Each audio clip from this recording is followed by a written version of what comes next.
Hello दोस्तों, स्वागत है आपका अपने YouTube चैनल ऑनलाइन तैयारी क्लासेस में। और दोस्तों, आज हम शुरुआत करने जा रहे हैं अपने एनवायरमेंटल इंजीनियरिंग का अगला टॉपिक, जो कि है हमारा ट्रीटमेंट ऑफ वाटर। मैं दोस्तों बता दूं आपको, इससे पहले हमने एनवायरमेंटल इंजीनियरिंग पर और भी वीडियोस बना रखी हैं, जिसमें हमने क्वालिटी पैरामीटर्स ऑफ वाटर पढ़ा हुआ है और साथ में ही हमने देखे थे कुछ प्रीवियस ईयर में आए हुए गेट क्वेश्चन। अगर दोस्तों आपने वो वीडियो हमारी नहीं देखी है तो उन वीडियोस की प्लेलिस्ट का लिंक हमने डिस्क्रिप्शन में दे रखा है, या आप हमारे चैनल की प्लेलिस्ट में भी जाकर देख सकते हैं। ठीक है दोस्तों, तो आइए अब स्टार्ट करते हैं अपना अगला टॉपिक, जो कि हमारा ट्रीटमेंट ऑफ वाटर। तो दोस्तों, अब हम स्टार्ट करने जा रहे हैं क्या हमारा वाटर ट्रीटमेंट। बट मैं पहले बता दूं इसको, इससे पहले हमने क्या पढ़ा था, क्वालिटी पैरामीटर्स। तो हमने जान लिया कि क्या क्या पैरामीटर्स जो होते हैं पानी में होने चाहिए या नहीं होने चाहिए, या कितने होने चाहिए, ये हमने अपने पिछले पार्ट में जाना। अब हम जानते हैं कि जो हमारा डिस्ट्रीब्यूशन सिस्टम होता है, डिस्ट्रीब्यूशन सिस्टम कौन सा होता है दोस्तों, जिस सिस्टम से हमारे घरों में पानी जाता है, उससे पहले हम अपने पानी को किस तरीके से साफ करते हैं। मान लीजिए ये रिवर थी, ये मान लीजिए क्या है, ये रिवर है। तो हमने क्या किया, रिवर से पानी लिया, घरों तक डिस्ट्रीब्यूशन से दोस्तों क्या होता है, घरों तक पानी जाता है। तो हमने क्या किया कि हम डिस्ट्रीब्यूशन सिस्टम घरों तक भेजने से पहले पानी को क्या करेंगे, कुछ ट्रीटमेंट करते हैं। पानी हम कह सकते हैं पानी को साफ करते हैं। तो उसमें हम बहुत सारी प्रोसेस यूज करते हैं, जिसमें सबसे पहली होती है हमारी क्या, स्क्रीनिंग। सबसे पहले क्या करेंगे दोस्तों, हम सबसे पहले करेंगे स्क्रीनिंग, फिर उसके बाद एरेशन, फिर उसके बाद दोस्तों सेडिमेंटेशन, फिर उसके बाद हम करते हैं कोगुलेशन एंड फ्लोकुलेशन, फिर दोस्तों उसके बाद करेंगे हम क्या, फिल्ट्रेशन, फिर उसको दोस्तों हम क्या करेंगे, डिसइंफेक्शन पानी का, फिर क्या करेंगे दोस्तों, हम पानी को सॉफ्ट करेंगे यानी सॉफ्टनिंग, और फिर दोस्तों उसके बाद क्या करेंगे हम, डीफ्लोराइडेशन।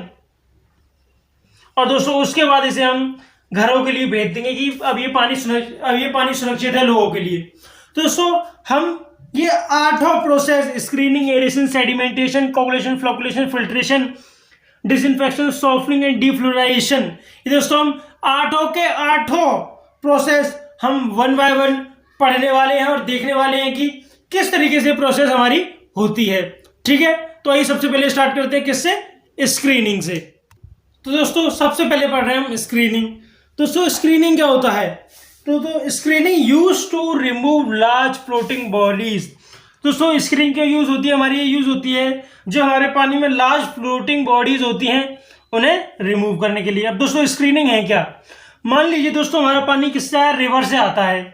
तो रिवर से आ रहा है तो इसमें बहुत सारी चीजें होंगी। मान लीजिए एग्जांपल ले लेते हैं हम, पॉलिथीन है पानी में, एग्जाम्पल में हो सकता है पॉलिथीन हो, कोई पेपर हो, या हो सकता है कोई और चीज भी जो उस पानी को फ्लोट करती आ रही हो।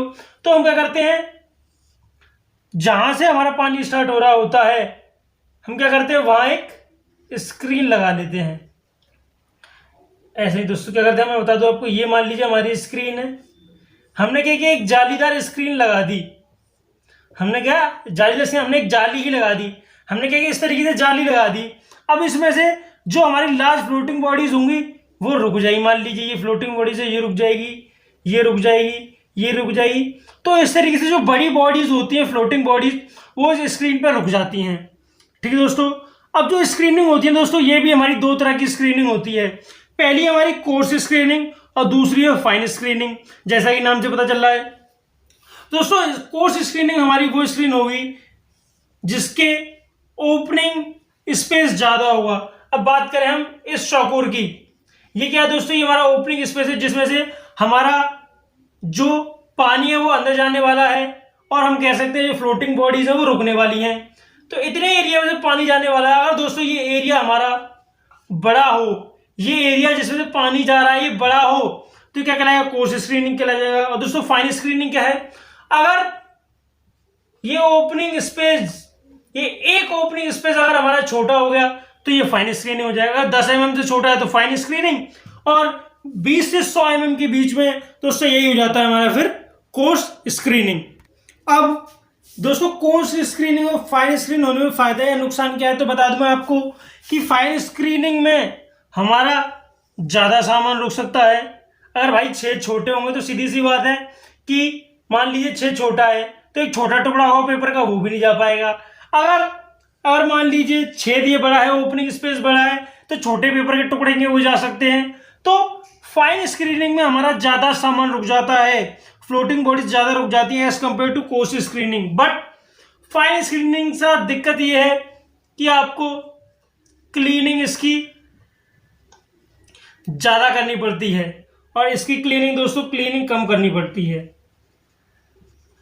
और दोस्तों मान लीजिए कि अगर ये सामान रोकी जा रहे हैं स्क्रीन, तो क्या होगा, एक टाइम पे ऐसा भी होगा कि ये पूरी भर जाएगी स्क्रीन इस तरीके से। ब्लैक से ड्रॉ कर देता हूं मैं। मान लीजिए अभी ये स्क्रीन ऐसे करके ये रुकती गई, ये फ्लोटिंग बॉडीज यहाँ रुकती गई, तो एक टाइम ऐसा आएगा कि ये पूरी बंद हो जाएगी स्क्रीन, तो पानी भी नहीं जा पाएगा। इसलिए क्या करना पड़ता है हमें, इसलिए हमें इस स्क्रीन को साफ भी करना पड़ता है समय के साथ। तो दोस्तों जो फाइन स्क्रीनिंग होती है उस केस में हमें क्लीनिंग जल्दी करनी पड़ती है, बट कोर्स स्क्रीनिंग में हमें क्लीनिंग जो है वो इतनी फ्रिक्वेंटली नहीं करनी पड़ती है, हम कह सकते हैं कम। सो दोस्तों ज्यादा समय के बाद करनी पड़ती है क्लीनिंग, फाइन स्क्रीनिंग में कम समय के बाद, कोर्स स्क्रीनिंग में क्लीनिंग ज्यादा समय के बाद। ठीक दोस्तों, तो ये कह सकते हैं हम इन दोनों के बीच के फायदे या अंतर, वो फायदे थे या नुकसान थे। अब दोस्तों बात करते हैं कि हम स्क्रीन को प्लेस कैसे करते हैं। तो याद रखिएगा जो हमारी स्क्रीन प्लेस होती है वो कैसी शेप में होती है, इंक्लाइंड।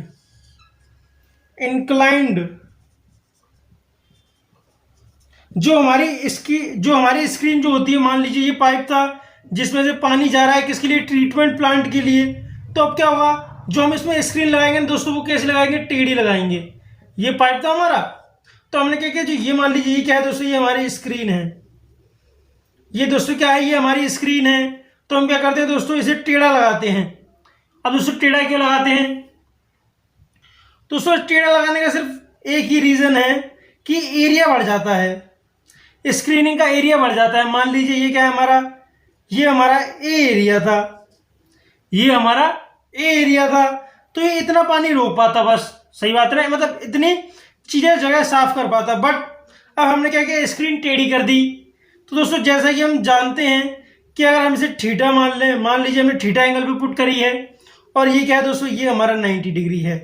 तो दोस्तों ये क्या होने वाला है हमारा, दोस्तों ये क्या होने वाला है हमारा, ये हो जाएगा हमारा, और मान लीजिए हमने इसे क्या मान लिया है, ये मान लिया हमने ए डैश। अरे ए है, ये हमारा ए डैश है, तो हम कह सकते हैं कि जो ए डैश होगा हमारा एरिया वो किसके इक्वल होगा दोस्तों, ये हमारा इक्वल होगा किसके, ए अपॉन कॉस थीटा के। ए अपॉन कॉस थीटा के इक्वल होने वाला है। और जैसे कि हम जानते हैं जो कॉस थीटा होता है हमारा वो 0 से 1 के बीच में होने वाला है दोस्तों। सिर्फ इस केस में 0 से 1 के बीच में होने वाला है हमारा कॉस थीटा। तो ए डैश हमेशा ही हमारा या तो ज्यादा रहेगा ए से, या ए डैश जो है वो हमेशा या तो ज्यादा रहेगा ए से, या ए के बराबर रहने वाला है हमारा ए डैश। दोस्तों जैसा कि हम देख सकते हैं कि 1 कब होगा, 90 डिग्री पे, 90 डिग्री, सॉरी दोस्तों 1 कब होगा, 1 होगा हमारा थीटा इक्वल टू 0 डिग्री पे। अगर ये थीटा हमारा क्या हो जाए दोस्तों, 0 डिग्री हो जाए। 0 डिग्री मीन यानी ये हमारी स्क्रीन ये ऐसे होके ये हमारी स्क्रीन है। अगर ये सीधी हो जाए तो क्या हो जाएगा दोस्तों, ये ए डैश और ए हमारा इक्वल हो जाएगा। बट कुछ एंगल ऐसे रहेगा, तो हम जैसा कि जानते हैं ए डैश हमारा बड़ा रहने वाला है ए कॉस थीटा से। तो हम कह सकते हैं कि हमें स्क्रीनिंग के लिए ज्यादा एरिया मिल जाता है अगर हम अपनी सरफेस को इनक्लाइन करते हैं। तो और दूसरा रीजन क्या है दोस्तों इनक्लाइन रखने का, आप जानते हो Q discharge equal to A1 into V1 equal to A2 V2। सही बात है दोस्तों। अगर दोस्तों हमारा A dash into V dash है तो दोस्तों हमारा इक्वल होने वाला है किसके, A इस वाले एरिया इंटू V जो स्क्रीन पे वेलोसिटी पड़ेगी, और V1 क्या है, A डैश पे स्क्रीनिंग वेलोसिटी पड़ेगी। अगर दोस्तों हमारा A डैश A से बड़ा है तो हम कह सकते हैं V डैश जो होगा ना दोस्तों वो हमारा छोटा होगा किससे, V से। तो जैसा हम कह सकते हैं कि V डैश हमारा छोटा है अब किससे, V से। तो जब A पे जो वेलोसिटी से आएगा पानी वो तेज से आएगा as compared to A dash. A dash पे दोस्तों क्या होगा, पानी की वेलोसिटी कम अफेक्ट करेगी, यानी इस पर फोर्स कम लगेगा।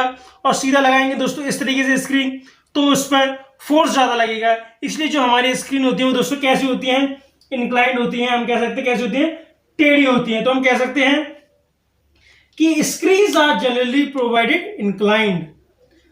Screens are generally provided inclined. Generally provided inclined. Screens are generally provided inclined, यानी स्क्रीन जो वो कैसी प्रोवाइड की जाती है, टेढ़ी प्रोवाइड की जाती है। दोस्तों बहुत सारी बुक में देखेंगे तो हमने थीटा ये माना, स्क्रीन ए ये मानी थी, बट बहुत सारी हमारी ऐसी किताबें हैं जिसमें स्क्रीन आपकी ये मान लेंगे ए, ये तो ए डैश रहेगी, और इस स्क्रीन को ए मान लेंगे और इसे क्या मान लेंगे दोस्तों, इसे थीटा मान लेंगे। तो हो सकता है आपकी कैलकुलेशन में कहीं कोई चेंज आ जाए, ठीक है। मैं बता दूं आपको, सो दोस्तों थीटा ऐसे नहीं, और थीटा किसे मान लेते हैं, थीटा वो इसे मान लेते हैं। तो उस वजह से यहाँ a dash equal to a upon sine theta हो जाता है, तो थोड़ा सा चेंज आ जाता है, बट रिजल्ट जो आना है, जो हम पता करना चाहते थे, वो हमें ऐसे ही मिलेगा। अब दोस्तों थीटा की वैल्यू होती है ना, वो हम कितना रखते हैं, मैं बता दूं आपको। थीटा की वैल्यू जनरली होती है हमारी 30 डिग्री से 60 डिग्री के बीच में। कितनी होती है, 30 डिग्री से 60 डिग्री के बीच में हमारी थीटा की वैल्यू होती है, ठीक है दोस्तों। तो ये था हमारा स्क्रीनिंग। अब आइए देखते हैं हमारा अगला प्रोसेस जो हमारा ट्रीटमेंट प्लांट में होता है, उसे हम क्या बोलते हैं, एरेशन। तो दोस्तों अब पढ़ने वाले हम एरेशन। तो दोस्तों एरेशन क्या होता है, दोस्तों एरेशन होता है हमारा water is brought in contact with O2। दोस्तों पानी को हमारे जो रिवर से या किसी स्क्रीनिंग से होके आया हुआ है, पास होके, उसे हम ऑक्सीजन की कांटेक्ट में लाते हैं। क्या करते हैं दोस्तों, ऑक्सीजन के कांटेक्ट में लाते हैं। दोस्तों क्यों, ऐसा क्यों करते हैं हम दोस्तों, अगर हम एरेशन करते हैं उससे हमारा क्या फायदा है, पहला है to increase presence of O2 in water. इससे क्या होगा दोस्तों, हमारे पानी में ऑक्सीजन की मात्रा बढ़ जाने वाली है। दूसरा point, to remove undesirable gases like CO2 NH3 H2S। दोस्तों जब हमारे पानी में O2 की प्रेजेंस बढ़ेगी तो क्या होगा दोस्तों, जो हमारी अनडिजायरेबल गैस है, जो हमें पानी में नहीं चाहिए, वो गैस रिमूव होने लग जाएंगी। जैसे एग्जांपल है carbon dioxide, ammonia NH3 H2S। अब दोस्तों अगर हमारे पानी में मान लीजिए CO2 क्या है, अगर मान लीजिए हमारे पानी में क्या है, CO2 है, तो इसका हमें क्या घाटा है दोस्तों, ये क्या करता है दोस्तों, CO2 हमारे पानी में कार्बोनिक एसिड फॉर्म कर लेता है। आपको पता होगा कि CO2 हमारे पानी में क्या बना लेती है, एक कार्बोनिक एसिड फॉर्म कर लेती है। इस वजह से हमें CO2 को रिमूव करना जरूरी रहता है। कार्बोनिक एसिड कौन सा होता है हमारा, H2CO3। ये क्या दोस्तों, कार्बोनिक एसिड है, तो इसलिए हमें CO2 को रिमूव करना पड़ता है अपने पानी में से। और क्या रीजन है, और दोस्तों हमने पढ़ा था कि अगर हमारे पानी में CO2 होगी तो क्या करेगी दोस्तों, ये अल्केलिनिटी भी फॉर्म करती है। दोस्तों कार्बनिक एसिड भी फॉर्म करती है और अल्केलिनिटी भी आती है इसके से हमारे पानी में। बाइकार्बोनेट, कार्बोनेट, OH- सब कार्बन डाइऑक्साइड की वजह से तो आता ही है, तो इसलिए हमें CO2 को रिमूव करना पड़ता है। अब आती दोस्तों हमारी अगली गैस NH3 अमोनिया, ठीक है दोस्तों। तो दोस्तों हमें अमोनिया को भी रिमूव करना होता है। क्यों, कि दोस्तों पानी में हमारे क्या क्या फॉर्म कर लेती है, ऑर्गेनिक अमोनिया फॉर्म कर लेती है, और दोस्तों और क्या कर सकती है, ये हमारा नाइट्रेट्स फॉर्म कर सकती है, नाइट्राइट्स फॉर्म कर सकती है। वो हम आगे चल के पढ़ने वाले हैं कि किस तरीके से हम NH3 से नाइट्रेट्स या नाइट्राइट्स बना सकते हैं, वो हम आगे चल के देखने वाले हैं दोस्तों। इसलिए हमें NH3 को भी रिमूव करना पड़ता है। क्यों, ये किस में चेंज हो जाती है, NO2- में भी चेंज हो जाती है, और ये हमारी NO3- में भी चेंज हो जाती है। इस वजह से हमें इसे पानी से रिमूव करना होता है। अब अगला आता है हमारा H2S। दोस्तों हमें इस गैस को क्यों रिमूव करना पड़ता है, हमें इस गैस को इसलिए रिमूव करना पड़ता है कि हमारे पानी में क्या देती है, बदबू देती है। किसकी, अंडे, जो सड़े हुए अंडे आते हैं ना, उनकी बदबू होती है, उस तरीके की स्मेल आती है। किस में से, H2S में से, इसलिए हमारे पानी में से ही बदबू आती है, इसलिए हमें इसको रिमूव करना पड़ता है। ठीक है दोस्तों, और भी गैस हो सकती है, CH4 भी हो सकती है। दोस्तों इस तरह की जो गैस होती है, अगर हमारे पानी में O2 की प्रेजेंस बढ़ेगी, तो इस तरह की गैस हमारी रिमूव हो जाएंगी। अब अगला है दोस्तों टू रिमूव ऑर्गेनिक मैटर। अगर दोस्तों पता होगा आपको, अगर हमारे पानी में ऑक्सीजन की कमी हो जाती है तो ऑर्गेनिक मैटर उसमें बढ़ने लग जाते हैं। जैसे कि उसका एग्जांपल है एल्गी। एल्गी दोस्तों आपने देखा होगा काई, एल्गी क्या हम कहते हैं दोस्तों, से हम कहते हैं काई, कि जब हमारे पानी में ऑक्सीजन की मात्रा कम हो जाती है तो उसमें क्या फॉर्म ले जाती है, काई फॉर्म होने लग जाती है। तो और उसे हम पानी को कांटेक्ट में लाएंगे, किसके, O2 के कांटेक्ट में लाएंगे, तो ये ऑर्गेनिक मैटर भी रिमूव होने लग जाएंगे हमारे पानी में से। और दोस्तों अगला पॉइंट है to remove Fe and Mn। दोस्तों जैसा कि हम जानते हैं कि जो हमारा फेरिक है ये O2 के साथ रिएक्ट करके पानी में क्या फॉर्म कर लेता है दोस्तों, ये हमारा फॉर्म कर लेता है FeOH2। क्या फॉर्म कर लेता है दोस्तों, FeOH2, FeOH2 जो कि एक प्रेसिपिटेट है। और वही बात करें मैग्नीज की, तो ये ऑक्सीजन से रिएक्ट करके क्या बना लेता है दोस्तों, ये बना लेता है हमारा MnO2। क्या बना लेता है दोस्तों, ये बना लेता है हमारा MnO2। तो दोस्तों क्या होता है कि ये भी एक प्रेसिपिटेट है। तो दोस्तों हम कह सकते हैं कि अगर हमारे पानी में ऑक्सीजन की मात्रा ज्यादा होगी तो जो हमारे पानी में फेरिक है या मैग्नीज है उनकी मात्रा भी पानी में कम होने वाली है, इसलिए हम एरेशन करते हैं। अब देखते हैं दोस्तों कि हम एरेशन के लिए कौन से मेथड यूज करने वाले हैं। तो दोस्तों एरेशन के लिए हम यहाँ 5 मेथड यूज करने वाले हैं, जिसमें पहला मेथड होता है हमारा कास्केड मेथड। दोस्तों इस मेथड में क्या होता है कि एक पाइपलाइन डाल दी जाती है और साइड में इस तरीके से स्ट्रक्चर बना दिया जाता है। दोस्तों ये हमारा साइड व्यू है और हम ऊपर से देख रहे हैं तो हमें किससे दिखेगा, पहली सीढ़ी हमारी ये वाला पोर्शन, दूसरा उसके बाद फिर हमारा ये वाला पोर्शन, ये वाला, फिर दोस्तों हमारा उसके बाद ये वाला पोर्शन, ये वाला, और फिर बीच में यहाँ हमारा क्या होगा, ओपनिंग, जहां से हमारा पानी निकल रहा है। पानी हर दिशा में ऐसे करके निकलने लगेगा। दोस्तों क्या करते हैं, हम पाइप डाल देते हैं, पानी हमारा ऐसे निकलेगा इसमें से ऊपर की तरफ, और वो इस तरीके से फैलने लगेगा, नीचे की तरफ जाने लगेगा। दोस्तों ये साइड व्यू, ये ऊपर से व्यू है, अपर व्यू, ठीक है दोस्तों क्या है, ये मान लीजिए सीढ़ी सी बना दी जाती है, ऊपर से पानी इस तरह से निकलेगा, पानी किस में आएगा, O2 के कांटेक्ट में आएगा और पानी साफ हो जाएगा। ये हमारा कास्केड मेथड। अब दोस्तों अगला है हमारा क्या, अगला है ट्रे मेथड। तो दोस्तों ये क्या है, दोस्तों ये भी कास्केड मेथड की तरह ही क्या है, इसमें भी क्या डालते हैं, इसमें भी इस तरह से पाइपलाइन डली होती है। तो क्या करते हैं, इसमें पानी को ऊपर फेंकते हैं, इसमें भी सेम इसी तरह पानी को ऊपर फेंकेंगे। अब उसमें पानी क्या होगा, पहले इस ट्रे में फिल होगा, पूरा फिल हो जाएगा, फिर ये नीचे आएगा, फिर इसमें फिल होगा, फिर इसमें आएगा, फिर नीचे फिल होगा, फिर इसमें आएगा, फिर नीचे फिल होगा, सेम इस तरीके से। और ये दोस्तों O2 की प्रेजेंस में आएगा। और जितने भी हमने इफेक्ट बताए थे, ये हमने बताया था कि हम एरेशन क्यों करते हैं, वो सब हमें मिल जाता है। अब दोस्तों तीसरा आता है मेथड हमारा एयर डिफ्यूजन। तो दोस्तों इधर से पानी आ रहा होगा हमारा, और दोस्तों इधर से क्या आएगा, इधर से हम डालेंगे इसमें O2, जो O2 आएगा वो दोस्तों हमारा इधर से आएगा।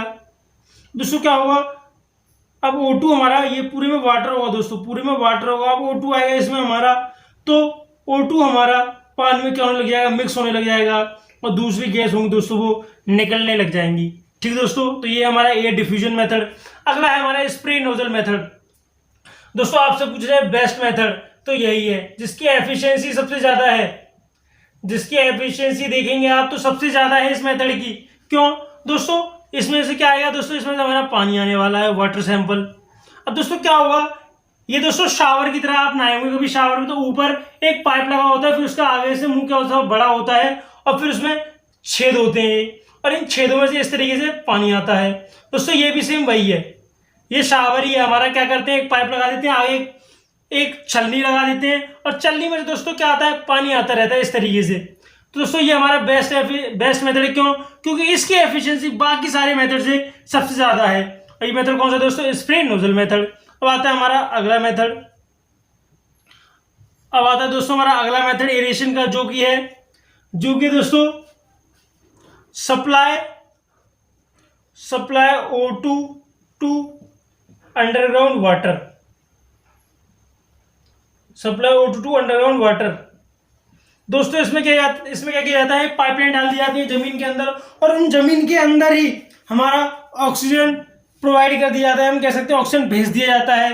तो ये हमारा पांचवा method, supply O2 to underground water.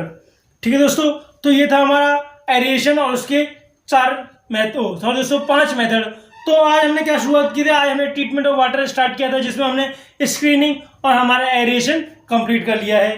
तो ठीक है दोस्तों, आज के लिए बस इतना ही। अगर वीडियो अच्छा लगा हो तो वीडियो को लाइक करें और चैनल को सब्सक्राइब करें, और मिलते हैं आपसे अगली वीडियो में। तो जब तक के लिए जय हिंद, जय भारत।